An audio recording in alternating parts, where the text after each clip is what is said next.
Hey everybody, my name's Jasmine. Welcome to my channel. I'm assuming you're here because of the title, how I think I tore my ACL. So back in November, I was playing a pickup game of volleyball and I went to pass the ball and I felt something pop. Basically like a rubber band, like you're playing with a rubber band and it pops. That's kind of how I felt in my knee. Um, was limping for like a week and I was like, okay, it's getting better. So I ended up going to the doctor. I went to the doctor and doctor said, oh, it's a strained patella tendon. Okay, great. That means nothing's torn. There's no surgery needed. None of that. Um, so I left the doctor, continued to work out. It got better. And then it kind of got stagnant. I did a few prehab type of exercises to strengthen and it got better, but then it stopped in December. January, kind of when school started back up, I decided I'm gonna call in and I'm gonna get an MRI. I want to be sure nothing's wrong. So scheduled my MRI. Got the MRI for the end of December. And then a couple weeks before, something fell and I kind of moved laterally really quickly to try and grab it, and I felt just a sharp pain on the inside of my right leg. And it was hurting for a couple days. Like, it was, me trying to walk was worse than the first time. So I think in November it partially tore. In January it just tore the rest of the way. So I go take my MRI. It takes about 30 minutes. A couple days later, they tell me you tore your ACL. You need to see an orthopedic. I said, okay. So, I was kind of bummed, but I was like, okay, I'm on the road to getting better now because I know what's wrong. So, went to see the orthopedic. So I went to see the orthopedic, and he kind of, before I got there, I did my own research. And so I looked at the three different graphs you can get. I looked at recovery times. I looked at numbers, and because I didn't want him to talk me into anything. I wanted to go in and kind of feel like, okay, I'm leaning towards this one. Let me hear what you got to say. See if you can prove me wrong or see if you can change my mind. So I kind of made a decision already.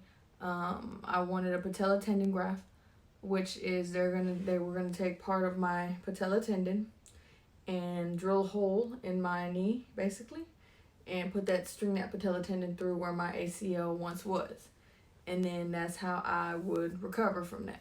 So was told it was the strongest. It was the shortest short-term recovery and the longest long-term, which means basically short-term recovery is kind of when you're back to everyday life, but not back to normal. And long-term recovery is being back at 100% back where you were before this happened. And, I was okay with that because I thought, well, I can schedule surgery for during spring break. I can go back after spring break and everything will be good. Little did I know it was a lot more than I expected, which there will be more videos on. So I told the doctor and I talked, and he kind of told me, I don't specialize in that kind of graft. I'll give you a recommendation to my partner who does. So I went to see another doctor about a couple days later. It was real quick. I got fitted for my knee brace. Well, I'm sorry. We went in. I told him what happened. I told him kind of what I wanted already. I told him, I'm a teacher, 30 years old, I'm a mom. I would like to get the surgery during spring break if at all possible, maybe that Monday. And he said, okay, well, let me go look at my schedule. I'll come back, see what I can do. In the meantime, get you your brace. So I'll insert the picture of the brace over here, and got fitted for my brace.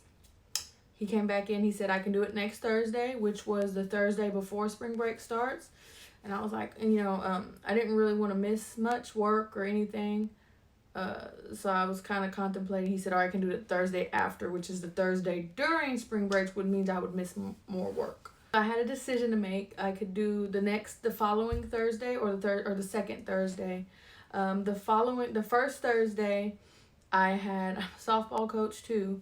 I had a softball tournament Thursday, softball game Friday, and I had the continuation of the softball tournament Saturday. So I was potentially going to be missing a lot of softball. Or I could go the second Thursday, not miss too much softball, but miss more work.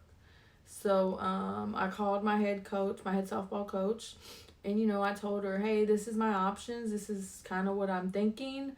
I don't want to leave you stuck out. So what's your opinion? What are you thinking? And luckily she's a great woman, and she was like, hey, do what's best for you. I don't want you to have to take too much time off of work. And lo and behold, who knew this? What was in store for us a week later? Nobody knew this is where we would be a month ago, basically. So I'm kind of glad I decided to go with the first Thursday, just because a week later they had stopped doing optional surgeries. I could still walk, so I wasn't walking with crutches or anything. So this was an optional surgery. It wasn't an emergency surgery. So I'm glad, that I got it when I did. But I scheduled myself for surgery. Then I had to pay the surgeon. I had to pay the facility. And I can, make another video on that. Things I wish I would have known before getting surgery, or when I tore my ACL, things I wish I would have known when this happens. But so that gets us pretty much to the day of surgery. Thanks for sticking by. If there's more details needed, I'll definitely insert them. See you later. Thanks.